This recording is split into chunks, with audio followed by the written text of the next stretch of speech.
Yeah. Well, I'll call the meeting of the Central Oklahoma Transportation and Parking Authority trustee meeting for December 2nd to order. Welcome, everybody. I'm vice chairman. Our chairman is out today under the weather, and we wish him well. I don't have any items from the chairman, and I don't think that there are any citizens to be heard. So we'll move on to approval of the minutes of the November 4th COPTA board meeting. Are there any corrections or changes? If not, here we go. It's been moved and seconded. All in favor, vote on your screen. Motion passes. Moving on to the consent docket. We have two items on the consent docket. Does anybody have either of the items that would want to talk about individually? If not, is there a motion to approve the consent docket? It's been moved and seconded. If you all would vote on your screen. And motion passes. Okay, items for individual consideration. Item A is a contract with Association of Central Oklahoma Governments for 5303 funding for transit planning activities. Jason? Yes, sir. This is actually the second year that ACOG has allocated this 5303 planning funds to COTPA. So we certainly want to take an opportunity to recognize our partners at ACOG and the funding that will help us basically advance our planning efforts with the Oklahoma City Transit System. The funds that we're going to receive are pretty flexible, so we intend on using it for some of our on-call planning contracts as well as some training.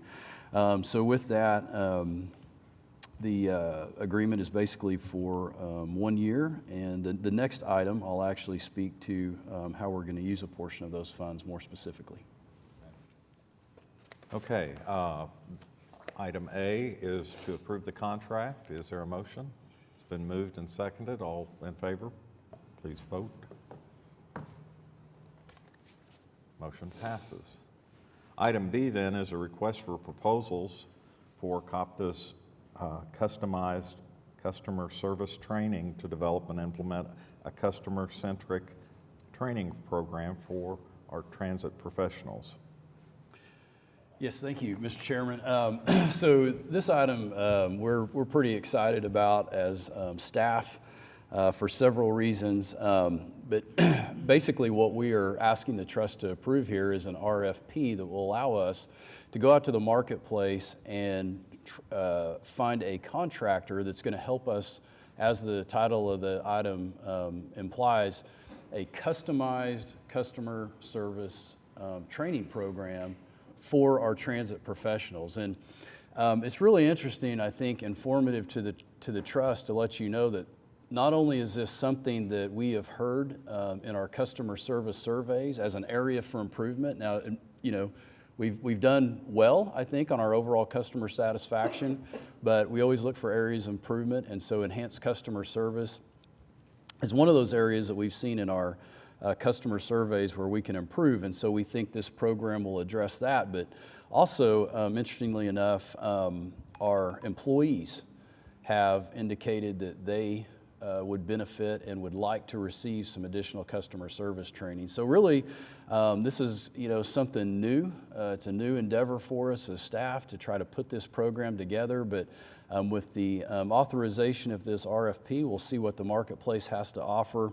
Ideally, we'll be able to have, again, a customized program where there's going to be training that's specific to bus operators, yet also recognize those employees whose customers are internal, right? So we all have customers, some outward facing, some internal. And really just get us as an organization in the mindset of higher levels of customer service throughout. So as you can see, we're estimated costs here are $75,000 for the program. And we do intend to use some of the funds that we just spoke about in the previous item, those 5303 funds for this particular project. So looking forward to it with approval of the trust to get the RFP advertised. Okay, is there any comment or discussion? If not, is there a motion to approve the RFP? It's been moved and seconded. All in favor, so vote on your screen. Motion passes. Item C is amendment number 1 to the professional service agreement with Clever Devices, the scope of work to include transportation planning and transit operation management software and the implementation of voice radio communications. Jason? Yes, sir. Yes, sir. This item here, as you mentioned, is an amendment to our current contract with Clever Devices. Just to provide a little bit of background, as the memo indicates, back in August, the trust approved a contract with Clever to basically implement a new CAD AVL system. So that's a system we use on our buses so that well, it does a lot of things, but primarily it allows us to locate our buses, helps with our trip planning, and so forth. So as you recall, we had approved that contract with the idea that we would roll this new technology out to the Rapid, our new BRT system first, with the idea of integrating that into our entire fixed route system, once we kind of had it tested and proven on our new Rapid. And so that work continues to progress. Our IT team is doing a great job of implementing that.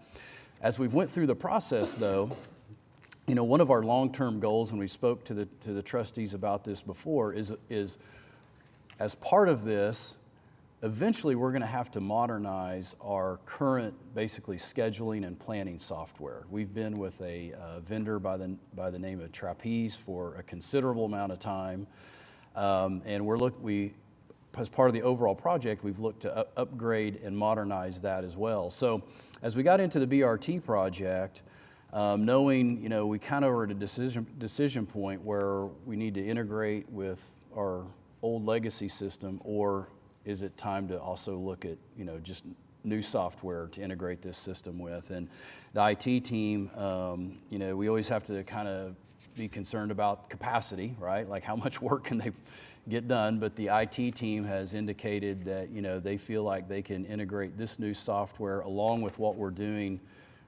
with the CAD AVL system. And so we're proposing to amend the contract to do two things, really. Purchase some software, Mayor software from Clever Devices that will replace our existing scheduling and planning software, but also add features to our planning and scheduling software that we don't have now that will really help us when we go to basically scheduling work. Taking all of our routes and service span that we have to cover and dividing that up into employees that will actually drive the buses and cover the routes. So that'll be very helpful for us. The other thing that we're looking to do here is add a new feature, basically some software that will integrate with our radio system.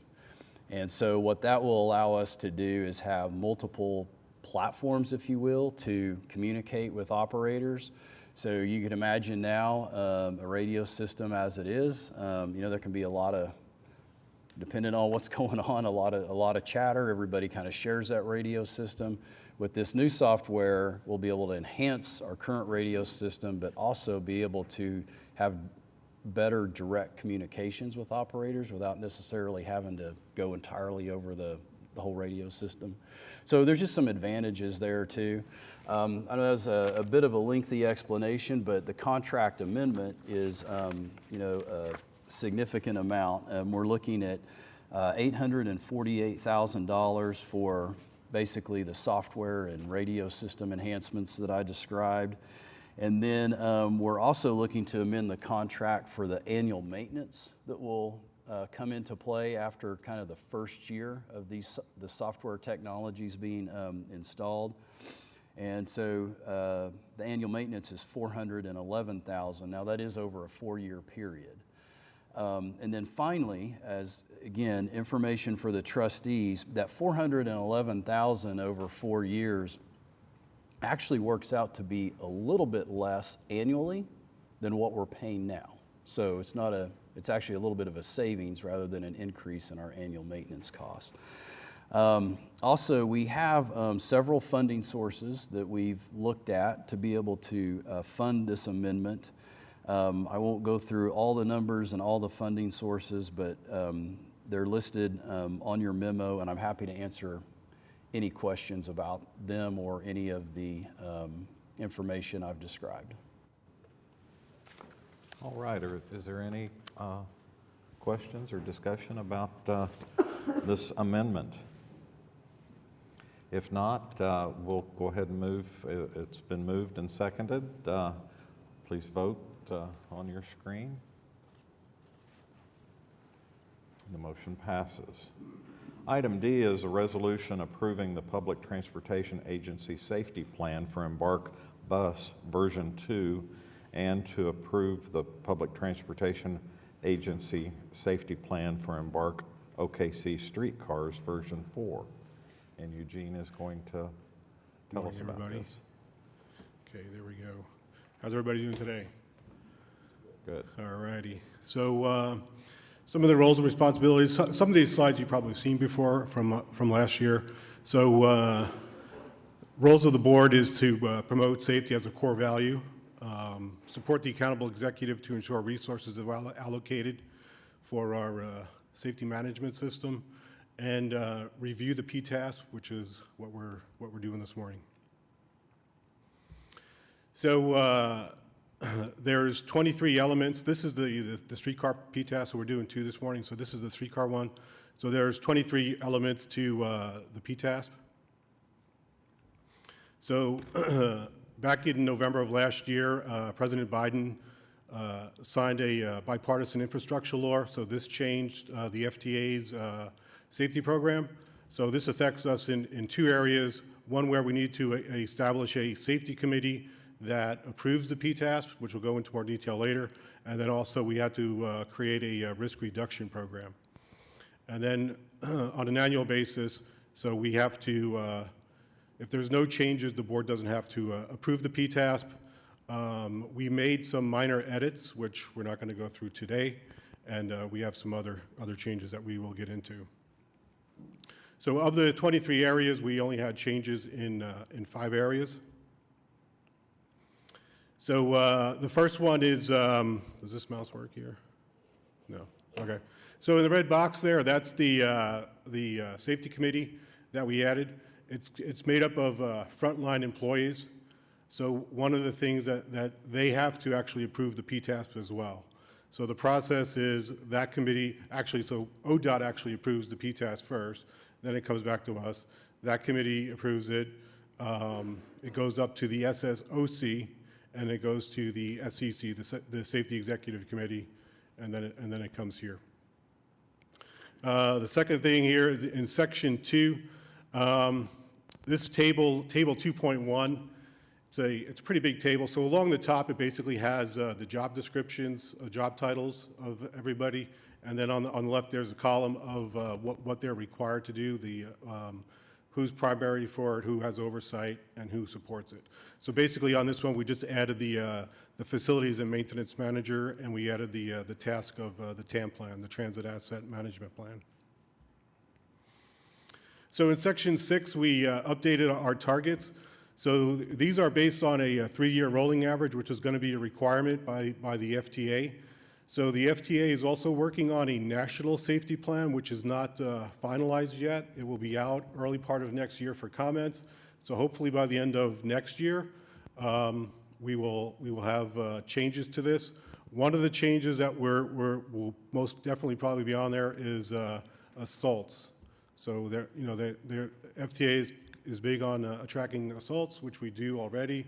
So it'll just be included in our PTAS.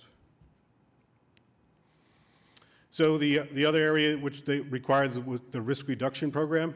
So for us on the streetcar side, these three plans here, the hazard management plan, the SSEPP, and the event investigation plan, they make up our risk reduction plan. So we added that into our PTASP. And then finally, I believe this is the last change. So we created a contractor safety manual.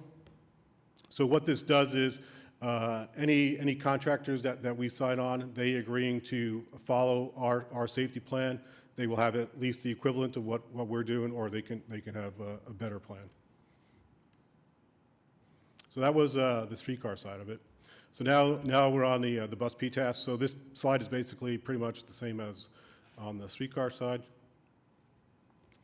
So this is a little different. So the streetcar side is governed by ODOT. The bus side is not. So here we're just following the FTA's outline for their PTAS. So they only have 7 sections, and you can see section 4 through 7 are the 4 pillars of the SMS policy or the SMS plan. Most of the elements from the streetcar side are in this as well. ODOT added a few on the streetcar side. So, and this chart here, Molly added this chart for us to make it a little, a little more exciting here. So the center is our safety management policy. So that's really the core of it, and it's the top down from this group here all the way down to the frontline employees. The meat and potatoes of it, or the tofu and potatoes for us vegetarians, is safety risk management and safety assurance. And then lastly is safety promotions. So then on the bus side, so we already had the frontline committee on the bus side. It's in the ATU contract. We made a charter for it. So it's the same process. So it has frontline employees on it. So an example here, and I got an example for the other one as well. So we actually made a charter on this. So the ATU had some suggestions for it. So we made those suggestions. So the committee approves it. The Safety and Customer Service Committee approves it. Then it rolls up to the Safety and Security Operation Committee. Then it rolls up to the SEC Committee.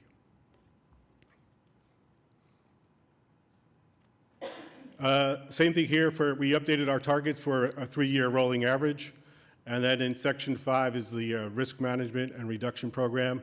So those are the three programs and plans that make up our risk reduction program. That is it. So if I could just go back. So the example on the streetcar side, for their committee, they have 2 overhead cranes, and they have remote controls to them. So when we added the wheel trimming machine, one of the employees noticed it creates a kind of a tight space with the crane because the remote control was on a wire. So they recommended if we go to a wireless remote control, it allows the employees to step back away from the crane and the wheel trimming machine. So that went to that frontline employee, that frontline committee. Then it went up to the SSOC, and then it went up to the SEC for approval. And then one last thing that's not in here is, so one of the things that the FTA is pushing on the SSO side, which is ODOT, is risk-based inspections. So this is going to allow ODOT to come onto our property at any time based on, they'll base it off of trends or accidents, anything like that. They'll be able to come onto our property at any time and do an inspection. That's all I have. Okay, are there any questions or comments? I do. Would you mind going back to the bipartisan infrastructure bill slide, please? Do you happen to know how these 2 recommendations came about? Like, I'm just curious for my own understanding. Like, was this something that the National League of Cities had been advocating? Was this something that transit advocates had been wanting to see? Why is this only now with this infrastructure bill something that I'm glad we're doing it. I'm just trying to better understand why we weren't already heading in this direction. I'm not sure how this came up, but typically the way it works is they will get comments and feedback, over the years. So then based on that, they will come up with a law or a change They will send that out, kind of like what they're doing now with the National Safety Plan. So they came up with a National Safety Plan, so they're going to send it out at the beginning of next year for comments. So they probably did the same with this. They came up with something, they sent it out to all the agencies for comments, they take those comments back, and then they create a law based on that. Thank you. Yep. Okay, any other questions or comments? Okay, thank you. All right. Gene. So is there a motion to approve the resolution? It's been moved and seconded. You can vote on your screen.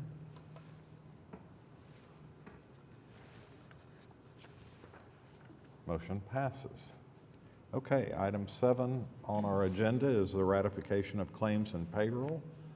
Is there a motion to ratify those?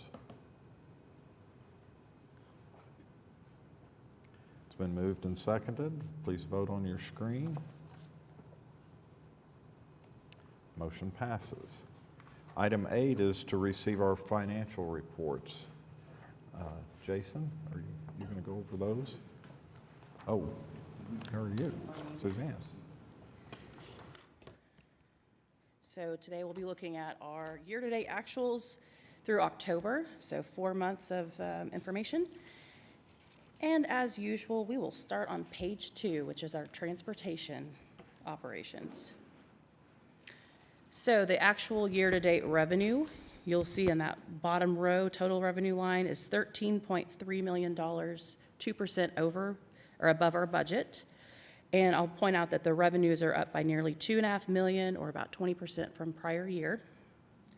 And if you go down that same column a few rows, total expenditures for transit operations is $10.7 million, which is about 6% under budget. And then right below that is the operating income, and we're at $2.6 million operating income. So I thought I'd highlight on the revenue side, provide you an update on our grants. So you'll see federal grants, which is right in the middle there, underneath revenues. Actual year-to-date is $1.8 million, which is $929,000 below budget for our revenue. And so with federal grants, we typically use these as formula grants to reimburse our preventative maintenance expenditures. And since we've been able to use CARES and ARP to fund that, we've been able to, you've seen that variance kind of grow over the past few months. However, we have now used up our CARES funds for operations, and so we will see that variance start to kind of close in and get back kind of to the normal levels that we're used to seeing. So I expect that variance will start decreasing as the year progresses. We will start using our federal formula grants for our preventative maintenance. And so the row below that is the CARES reimbursement. So I just thought I'd provide you all with an update on that since we are wrapping up the collections on the CARES grant. So we have in total collected $23,873,917 for CARES operations. So with this grant, we were required to use 1% of it for security. So it's a $26 million amount of money. 1% of that had to go to security. So we are still using those funds for security. We have about $200,000 left. So between now and the end of the fiscal year, you'll see a little bit of change with that line item. That's just to reimburse things like security guards on buses, on streetcar. We also have some de-escalation training that we're going to provide our bus operators to help them be more secure in handling an escalated situation. So the operations component, which would be like reimbursing salaries and preventative maintenance, those kinds of expenditures, that is now gone officially. So I thought I'd just give you that report of where we're at. So we have about $200,000 left, and that is for security only. And then below that, you'll see the American Rescue Plan. I reported in July that was our last draw for that grant. So we are now closing back into just focusing on our federal formula grants for reimbursements. And then under expenditures, I thought I'd just point out, you'll see personnel services and payments to the City Transportation Fund. The variances seen here are 5% and 25% respectively, and those are mainly due to vacant positions. So our personnel line is where we pay COTPA trust employees, and then our City Transportation Fund line is where we fund city employee payrolls as well as chargebacks. So we do have several vacancies that our recruitment team is working to fill. And I know that's just an ongoing effort. We were doing quite well in our bus operator recruitments, but we are Still looking for some service people, which help clean our buses, and we've got some administrative roles as well that we're looking to fill. So that's what those variances are about. We can turn over to page 4, which is our parking operations. So our actual year-to-date revenue under parking is $1.976 million, which is about 14% above budget and 15% higher than prior year. And then actual year-to-date expenditures, if you go down that column, under total expenditures, you'll see they're $1.383 million, and that's about 19% under budget. Then our total operating income was $593,000. So I do highlight typically on the monthly contracts, just to keep you all informed, you'll see that's 22% above budget. And that's really a continuation of what we've talked about, which recognized revenues exceeding our budget due to higher amounts of monthly parkers in our mainly in our Cox and our Century Center garage.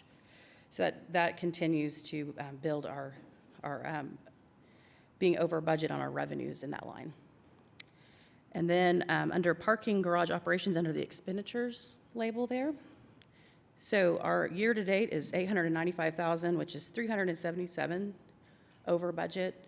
And really, that negative variance is due to an unbudgeted $300,000 deposit. We, of course, had a contract with PCI, our new operator, and that $300,000 deposit was not included in our budget for the parking garage operations. And so that is why that is over. And it also includes a final payment, our final invoice to Republic. So we have now fully paid Republic, and now we will just have invoices from our PCI vendor in that line. And then if we'll go over to the next page, which is page 6, we're going to talk about Spokie's operations. So Spokie's, we have, you'll see on their actual year-to-date revenues, $57,563, which is about 2% below budget. But we are able to manage our expenditures quite well. So under total expenditures, we're at $40,000, which is about almost 20% under budget. So where we're not collecting all the revenue, we are able to manage our expenditures to stay under budget. Our net operating income is $16,841. So I thought I'd highlight for you under services and fees, that first row under expenditures, we're budgeted for $22,000 and we've only expended $8,000. And key contributing factors to that are we had a maintenance contract that was included in our budget, as well as software fees, which we will not be having those expenditures come through. The software fee is actually the license cost is actually part of our revenue fee structure with DROP. So while our revenues are down just a little bit, some of that is offsetting the expenditure costs that we had budgeted.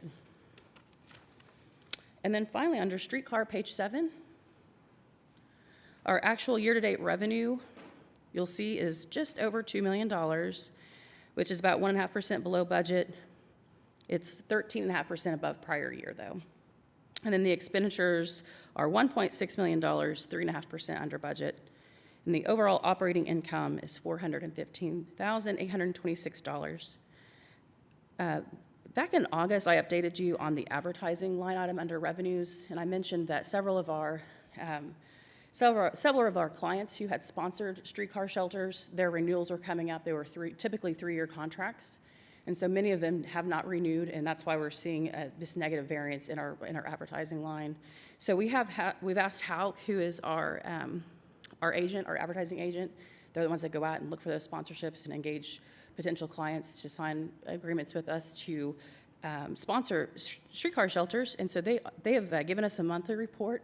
We're asking them to keep us up to date on their activity to try and gain that ground back with our advertising revenue. So they have been talking with current clients, the ones that their agreements have expired, as well as trying to find new clients. They're also repackaging the opportunity of sponsoring a shelter, so it's not necessarily going to be what it was originally when all the fanfare of having a new streetcar system was there. They're pivoting from that and kind of recognizing that they're going to have to make some modifications to that package. So we have a meeting with them. We're working with them monthly to get updates and making sure that they're staying focused on our shelters and trying to get those sponsored. So under expenditures, services, and fees, this will be the last item I update you on. It's you'll see under budget by about $95,000. And about $70,000 of that is for electricity expenses. So we've not had any electricity expenses for the streetcar, which is interesting because Of course, the streetcar runs on electricity, but we have actually been able to leverage some credits from OG&E that the city has for our electricity of our streetcars. So we're grateful for that. That's caused our services and fees to be coming under budget. So that is a large contributing factor to the positive variance that you see there. So I have finished my report out, but if you have any questions, I'm happy to answer those. I'd like to ask a couple of questions on this parking monthly contract. Does that reflect the Griffin addition, or is that coming into the future? Yes, that does reflect the increase in Griffin Communications Parkers. Okay, and because it started in October? Yeah, in fact, last month is when we first saw, I believe, the increase in monthly parkers for that contract. And then on the garage operation expense, the $300,000, does that diminish through the year, or is that going to be just an amount that's kind of pegged in out there for the entire budget year? The deposit? I actually don't know the answer to that question. I don't know if Jason knows that or if Corey's here, but. Yeah, so that was basically an initial upfront payment. And then at the end of the year, we will reconcile Okay, and, but not monthly? but, no, what's that? Not monthly? We're not, it doesn't decrease monthly, just No. at the end of the no, year? We'll just, at the end of the year is how we're gonna do that. Okay, Yeah, it's very similar to what we do with our Oklahoma River Cruises HMS. contract, yeah. And two, just as a reminder, that was one of the things that we talked about, I believe, in a parking and finance committee, was we hadn't really done that before with one of our parking contractors, but thinking we might be able to attract more responses to our RFP, pick up some smaller regional companies, which in fact we did, offering that upfront working capital, if you will, was something we had agreed to do, so. okay.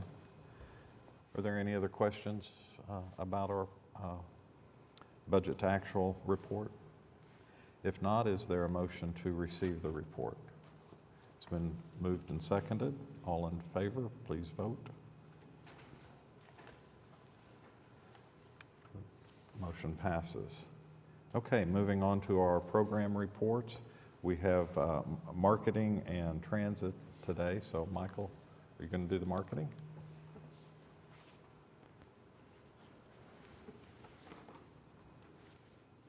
Good morning. Before I get started, I'd like to recognize our marketing staff that joined us this morning. We've got Taishika Holly, we've got Megan Henderson, and Cody Boyd. Missing is Lloyd Rosen, but they're always the ones that are behind all this great work that is done. And I truly appreciate their collaboration and just, again, their heart for the organization and the customers that we serve. We'll talk to you about a few updates about marketing and IT, but we're going to start with marketing first, and we're going to really look into three kind of categories that we look at when we are assessing the things that we do here at Embark in the marketing area. And that's awareness, community engagement, and then promotions. All right. So when we're talking about building awareness, we're looking at building a database or a series of intentional messages that have a thoughtful strategy behind it. So in most cases, building public recognition on a topic or brand or some type of education discussion requires a lot of consistency. We have to say the same message over and over again. We tease in our department that we're chief repeating officers, that we have to repeat the message over and over again for people who haven't heard it for the last decade, and it's been said to them. But at the same time, we do that because we want to reach a specific level of knowledge or awareness about a topic. So over the last quarter and year, we have targeted a few messages to enhance our recruitment efforts. We've also created brand awareness for our family of services. And we've also used this area and this type of messaging to help educate new and existing customers on the etiquette for using our services. encourage, and then we also want to encourage safety preparedness by, making them aware of how to use our services in extreme weather or inclement weather, and also how they can use it to enjoy the health fair or to take care of healthy living type of activities. So I know that some of you are probably thrown off guard by there's no sound, and that was on purpose because didn't want to take up too much time playing a video plus me talking, so trying to do it both at one time. But these are just examples of the things and messages that support what I was just talking about. So when we look at community engagement, we're looking at trying to engage our customers, not necessarily through advertisements or through a type of messaging, but rather through engagement and interactions and one-on-one activity. As a reminder, Cody Boyd, who's right behind me, he joined our team back in mid-July. We're so grateful to have him, and he's really helped elevate the amount of engagement that we've had. So since September, more than 4,600 contacts have been made through public engagement and outreach. And that's including events, tours, training classes, private charters, and speaking engagements. And one that was really special to us is one that's not a great picture just because we had to screen grab it from a video, but that's one where we were hosting the Federal Justice Center, where Mayor Ron Nork was doing a tour on one of the streetcars, and he was sharing the vision with the attendees from all around the country who were attending this workshop or this leadership lab. And it was an opportunity for him to share the vision, the original vision for MAPS, while at the same time using a MAPS 3 project to point out all the various MAPS projects that occur along the streetcar loops. And I know that they went to other places as well, but a large majority of our MAPS projects can be seen from a streetcar downtown. So it was really a special opportunity to do that because a lot of times he's revered as the father of that program, and we're grateful for having him help lead that vision back in the early 90s. It's definitely shaped our future trajectory for sure. So other things that have taken place that's really important as well is that we're seeing ourselves at the table more often. I say we as Embark as an organization. During October, Jason was invited, or Embark was invited to speak to commercial real estate professionals. And the reason that's important is because we want to help shape and influence the conversation around how they develop properties and how transit is a very important part of that. And so we were able to help build a presentation and to help craft messaging that supports that ideology of using transit as a way to support commercial development and vice versa. So we're really proud of that opportunity, and we're grateful for the fact that we have a leader who is so well attuned to those audiences and how to speak and engage with them. And that's definitely a gift for our organization. So we have another video we'll play here. Don't expect any sound. So another facet of our work is promotional marketing. So this is a little different than the awareness, where we're just trying to educate about something. But this is ultimately the goal of any promotional marketing, is to increase a product's services appeal. And so promotional marketing has the advantage of being valuable to both new customers and existing customers, as it offers new customers a reason to try a product, and existing customers, it allows us to help build loyalty there. So a variety of those things are before you right now, but one that's really relevant is our half-price sale that is underway right now. It started December 1st, just yesterday, runs all the way to December 9th. And one of the things that we've seen, and we hope that you, if we can help you share this message, is this is a great opportunity to help social service agencies who are looking for passes that can use these passes with their clients. A lot of people like to donate these passes, so this is a great time to purchase those and to share those with those organizations. So naturally, this time of year, being December, it's a great time to just take a look and reflect back at the year that we've just encountered. one of the things that I'd like to do is just really showcase the amount of work and the amount of content that this team behind me is doing. Really proud of all the efforts that they do.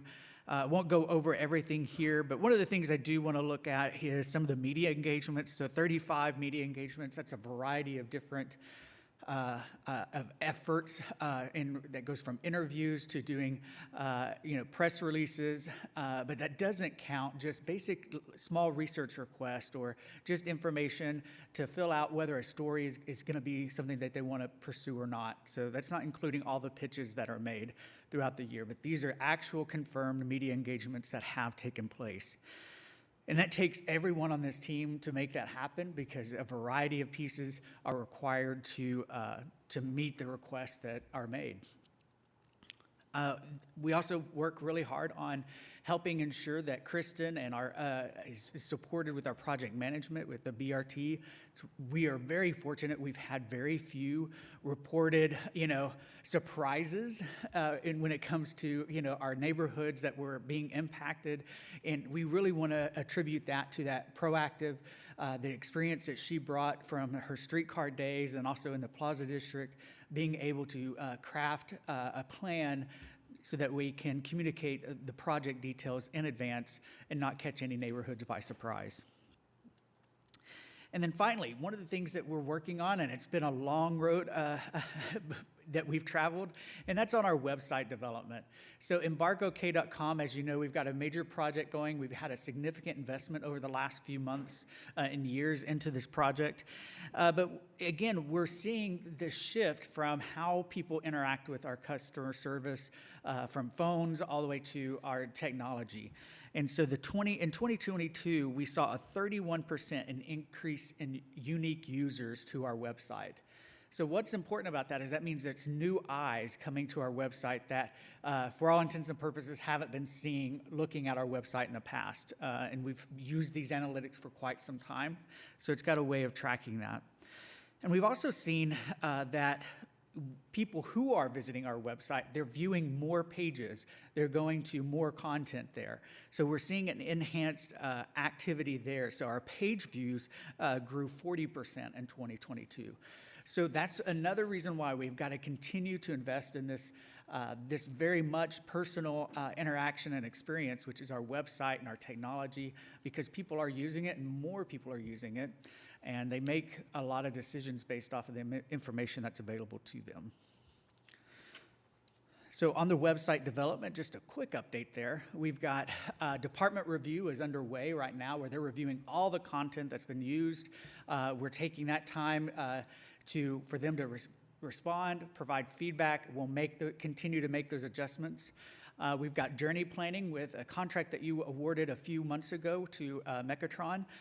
They are a company that is helping us build a transit data management system, which means it's going to take all the real-time information, ridership information, and for buses, for our Spokey system, so that we can truly plan an intermodal transit trip.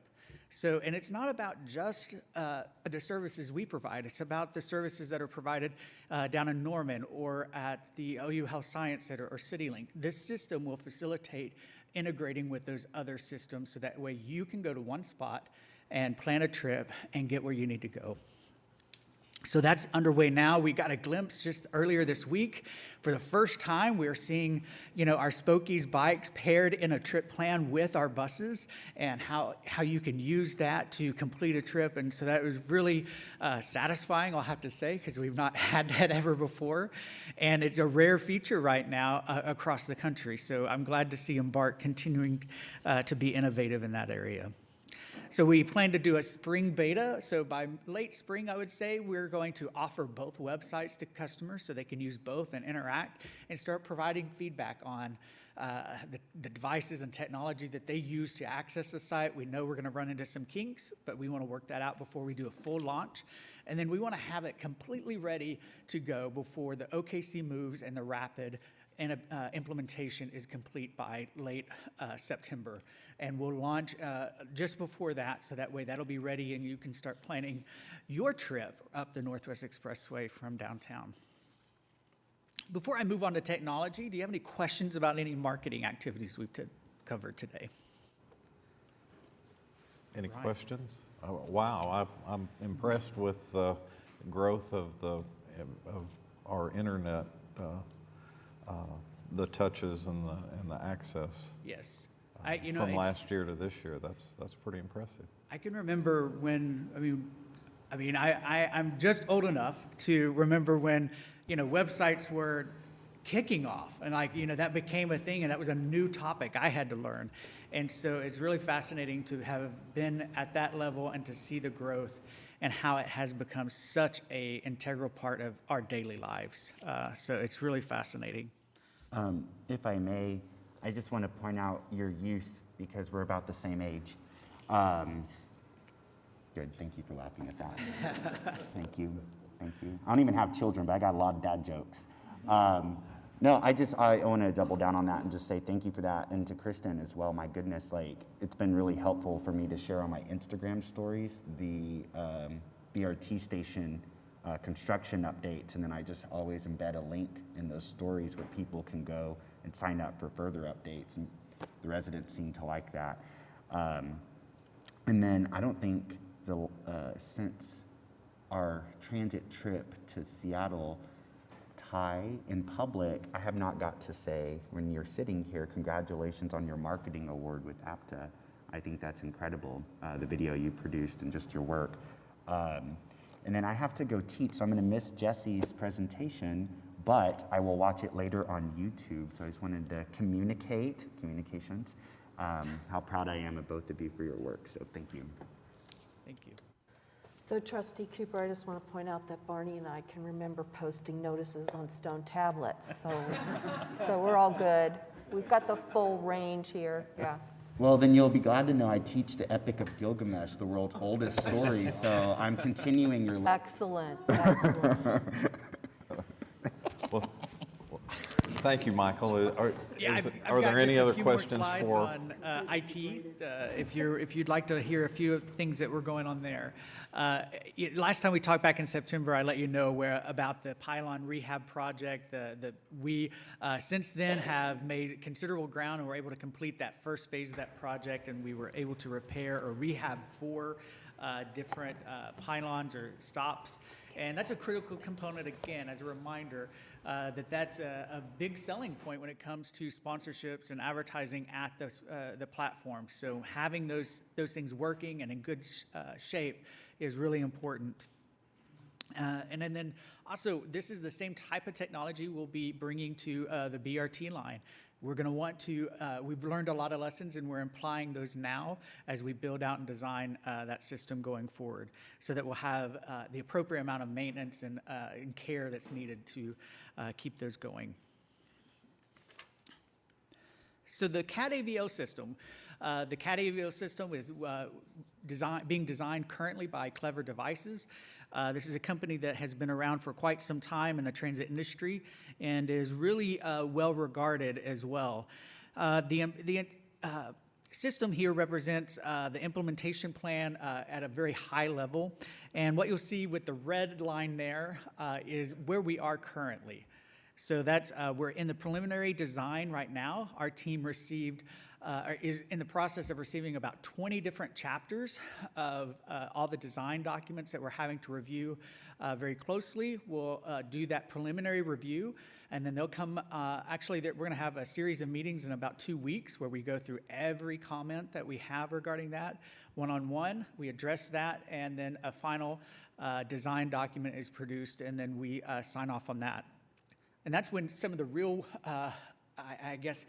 tangible work starts, and that's where they'll start procuring all the components and all those systems so that way you can move forward with that.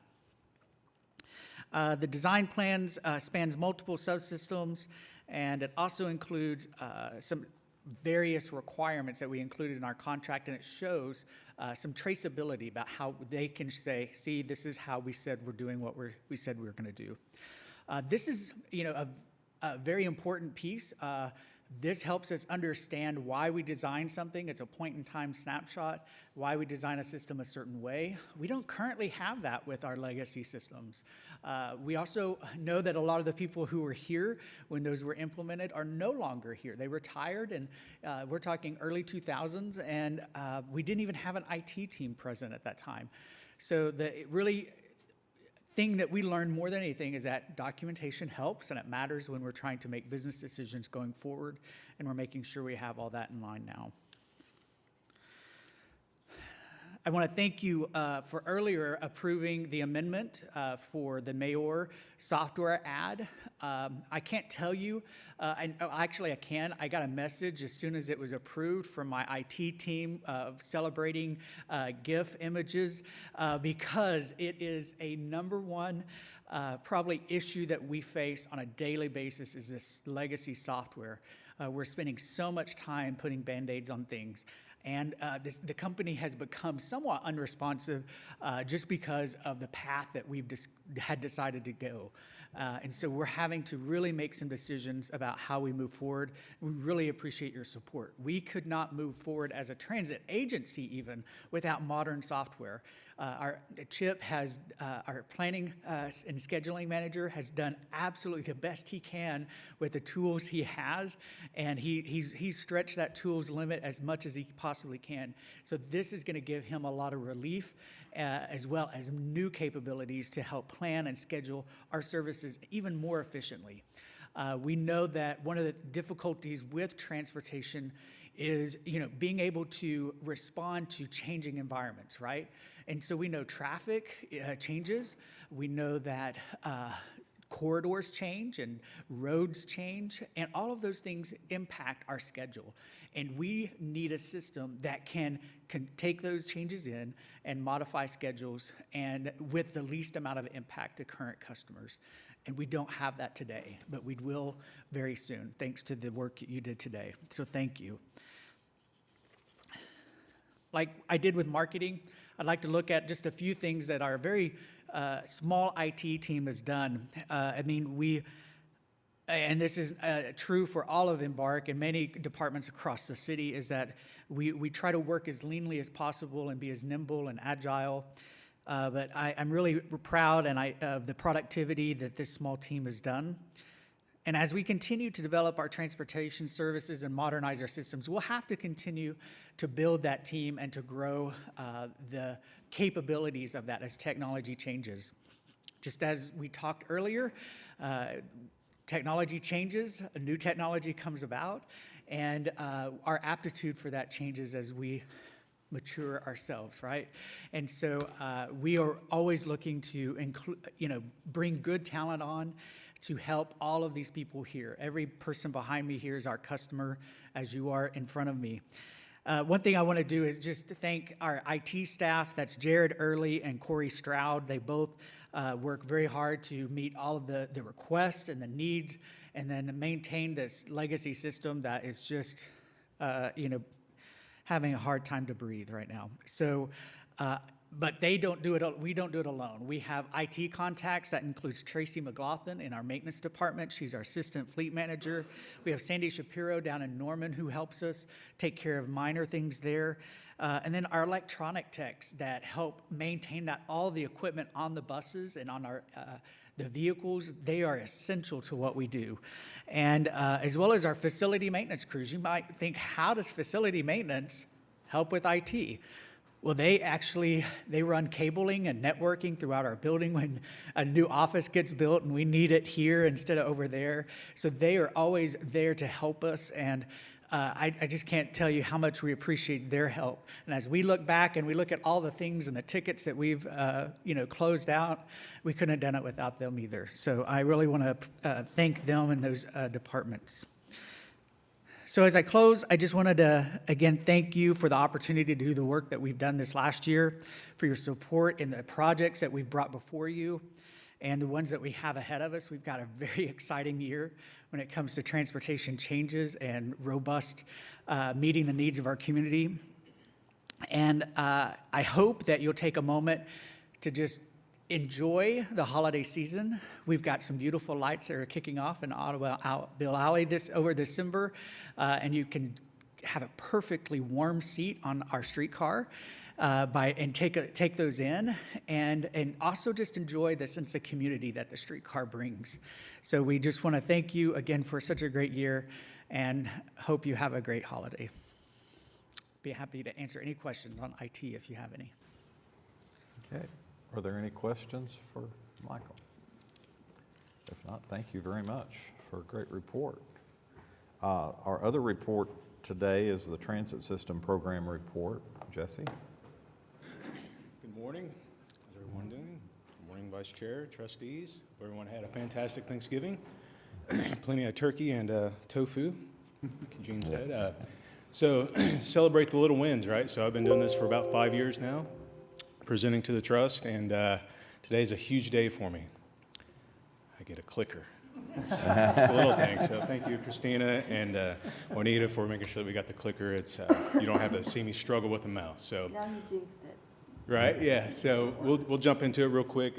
I'll share some ridership data, and then I'll give a quick update on the BRT. Make sure I can actually work it.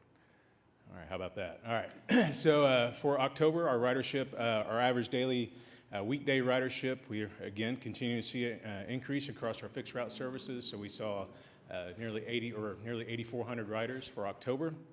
It's about a 17% increase over the previous year, and nearly 46% increase over 2020. So again, continuing to see that ridership come back to Oklahoma City. Excited to see that. Our average daily weeknight ridership, again, continuing to see increase there. So right around 369. About a 31% increase over the previous year and a 64% increase over 2020. For our Embark Plus, our average ridership, right around 130. Our average daily ridership, right around 130. This is a slight decrease over last year, but still a 17% increase over 2020. And we've talked about this before. Again, we're seeing more virtual visits, right? So most of these rides are appointments to doctors and things like that, but we're seeing more of our customers use those virtual visits. Streetcar ridership, nearly 18,000 for October, a slight decrease over the previous year, but again, an increase over 2020. And then our total Spokies ridership, 450, nearly 100% increase over last year. So pretty substantial increase there. We're, again, excited to see those e-bikes come online. I'll continue to push them because they are exciting to ride. And then our Oklahoma River cruises, 22% increase over last year with 419. So we are, as we complete in November, we're going into our downtime, right? So over the winter months, we go down and we do maintenance on the river, and then we see our service start back up around April. So I went through that pretty quick. Any questions about our transit ridership? All right, let's talk Rapid then, Northwest Rapid. So we're continuing to see construction go along our Northwest Rapid corridor. This is a picture of our mid-block crossing at North Class and Northwest 42nd Street. So we've talked about this before, right? So we're going to have a signalized mid-block crossing here. This is important because we also serve Newview, that's on the west side of Classen, and we wanted to make sure that this was as safe of a crossing as possible. So we looked at the possibility of doing an intersection, right? So full intersection, signal lights and things like that. But this was the most safe and cost-effective method to be able to make those connections between the two stops. So we're excited to see this construction going on at 42nd and Classen. Continuing construction at Northwest 36th and Classen. This is our inbound or southbound stop. You'll see that, again, when I say construction is continuing, this is the flat work, right? So all of the concrete, the truncated domes, all the underground work. So you'll notice that there are some conduits that are sticking up out of that concrete. That's for our ticket vending machine and our additional lighting that would be at each platform. This is at Northwest 56th in Portland. So I wanted to take just a quick moment to talk about this one. So this one's pretty important, right? Because we want to talk about that modality, so different types of modality connecting to each other. And with this one here, we actually connect to the Will Rogers Trail, right? So you could ride your bike or use this trail, walk to this station, catch the BRT, and take it to downtown, or take it to our Northwest terminal there at Northwest Expressway and Meridian. What's also cool about this trail, right? So this is the Will Rogers Trail. It goes from Lake Hefner all the way down to the Oklahoma River. So again, that connectivity. So we'll talk about what's coming up over the next 3 weeks, right? So every week we have a meeting with our contractor, and they outline what the next 3 weeks are gonna, what we're gonna see. So over the next 3 weeks, we're gonna start seeing work at Northwest 13th in Classen, where we'll be doing water line, so underground water line work and our storm sewer work. So you'll start seeing construction happening there, a couple of lane closures.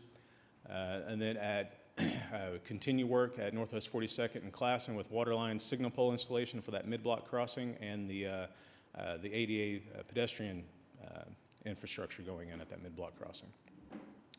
And then Northwest Expressway in Penn, this is our inbound stop at the New Oak development. We're going to see curb and gutter work and then paving work going on.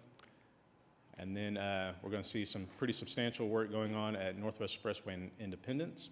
Right, so inbound and outbound stops. However, they're phased differently. Right, we don't want to shut down all of Independence. So November 29th through December 11th, we'll see that underground electrical work going in and that concrete flat work going in. And then shortly after that construction is wrapped up, toward the middle of December through the end of December, we'll see that electrical rough end and concrete flat work going on for the inbound stop. And then at Northwest 10th, we're going to start seeing some work going on there. So we'll see the electrical rough end and concrete flat work going on.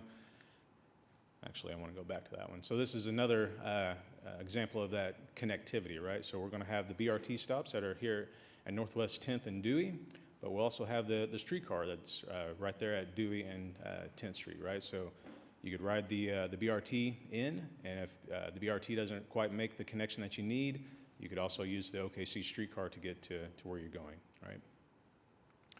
All right, so this slide here shows the amount of work that's been completed, right? So with our FTA funded, the MC-0619, we're about nearly 14% complete there. With our local match bike and ped infrastructure, right around 6% complete. The water line work, so that's the work that goes in before all of the concrete work going on. We're about 38% complete there.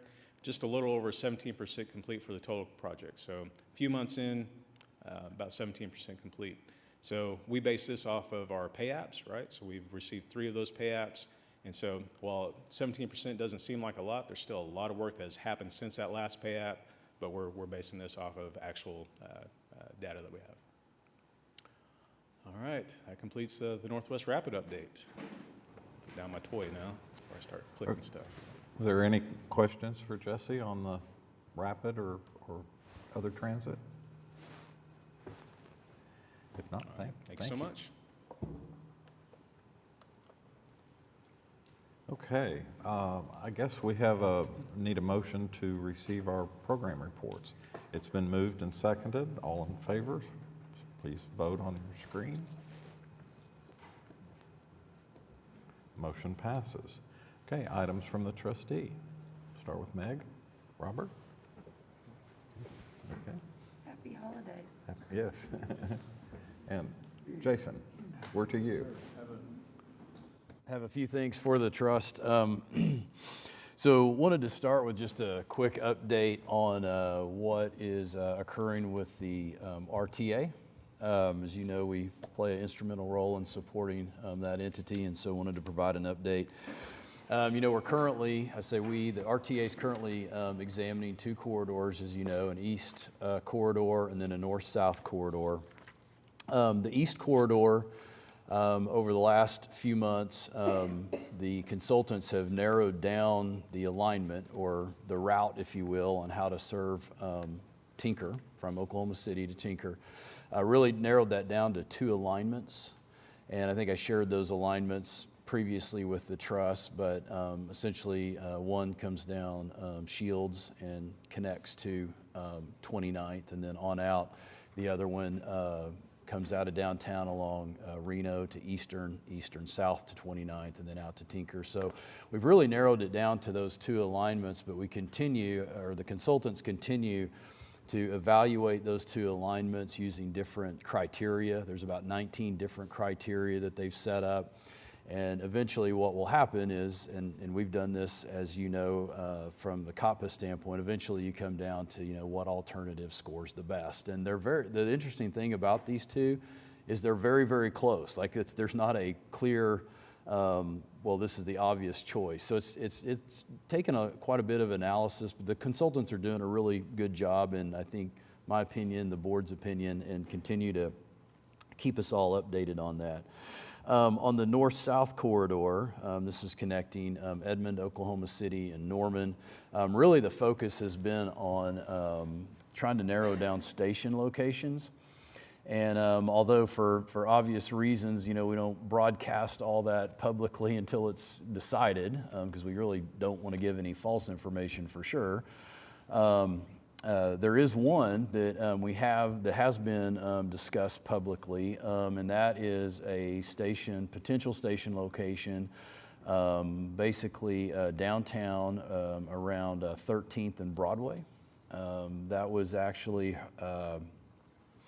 included in a discussion at the Planning Commission earlier this month, and we're really excited about that because there's a proposed development that would go in there that kind of fits perfectly with what we've hoped to accomplish in seeing transit-oriented development move forward in our community, and to be able to have those discussions with the developer as they're thinking about what they're going to do there and what we could, or the RTA could potentially do with a transit stop, basically a commuter rail stop right there. It's pretty exciting stuff. And so I definitely wanted to make sure the trust was aware of that. And then finally, as you'll recall, the RTA, through the assistance of COTPO, was awarded a RAISE grant to study corridors connecting downtown to the airport, and then also looking out west towards the far end of the west part of Oklahoma City. And on November 16th, we meaning the evaluation committee, I'm part of that evaluation committee, we met with the consultant teams that proposed on that alternatives analysis or that next study for those corridors. And so we're getting very close to being able to name the winning consultant, if you will, for that next study. And then interestingly enough, that kind of concludes my RTA update, but November 16th was also a pretty special date for us from the COTPA or Embark side of the house, and that was actually the second anniversary of our roadmap, our employee-driven transformation plan that I know you heard a lot about during our retreat. And so, as usual, we did some celebration with drinks and snacks. But really, it's obviously, as you know, a lot more than that. Admittedly, we have a long way to go, right, in bringing that roadmap and the potential of that employee-driven transformation plan home. But we're very encouraged by the progress we've made, and really the contributions from the frontline employees, sharing ideas and being part of some of those committees. So that work continues to progress, and that's really, everybody out here and back at South May that make that happen, but I was pleased to be able to report that to the trust. And then lastly, picking up on a comment Michael made about lights on Broadway and using the streetcar and Zone 1 paratransit are free through January 1st. So anybody out there that wants to check out the lights on Broadway can do it at no cost on the streetcar. Thank you for that time. Great, thank you, Jason. Want to remind everybody to buy your half-price bus passes, transit passes. Makes a great Christmas present. Also, I want to thank the entire Embark COPTA staff for a great year as we wind down 2022. It's been an exciting year, and we've made tons of progress, so it's been great. And thank the staff for making it happen. And then wishing everybody a happy holidays. So thank you all, and we are adjourned.